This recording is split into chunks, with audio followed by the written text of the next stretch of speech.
আল্লাহর জমিনে যারা আল্লাহর কোরআনকে উৎখাত করার জন্য প্রচেষ্টা করেছিল, গত 16টা বছর কোরআনওয়ালাদের উপরে নির্যাতন করেছে, জুলুম করেছে। আল্লাহর কোরআনওয়ালাদেরকে ধরে ধরে জেলখানার ভিতরে বন্দী করে রেখেছিল, তাদেরকে ফাঁসি দিয়ে হত্যা করেছে।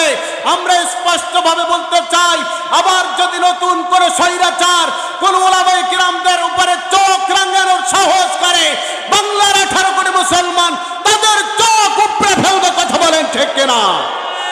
আমার বাবাজিরা, আমরা বলতে চাই, এই দেশ শাহপরানের দেশ, এই দেশ শাহ ওলি আল্লাহদের দেশ, এই দেশ কোরআনওয়ালাদের দেশ, আগামীর দেশ হবে কোরআনের দেশ। এই কোরআনকে মাইনাস করে চলতে যাবে যারা, আমরা আগামীতে তাদেরকেই মাইনাস করতে চাই। কথা বলেন ঠিক কিনা?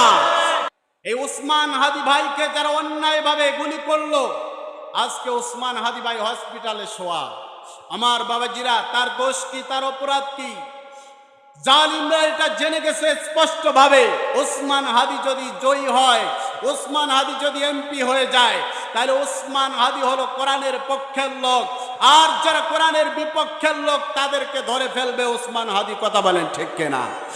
আমরা বলতে চাই, আজকের ময়দান থেকে ওসমান হাদি ভাইকে যারা গুলি করেছে, ওসমান হাদি ভাইকে যারা অন্যায়ভাবে গুলি করলো মাথার মধ্যে, এই সমস্ত নাস্তিকবাদদেরকে, এই সমস্ত স্বৈরাচারদের, দোষকদেরকে ধরে এনে প্রকাশ্যে দিবারকে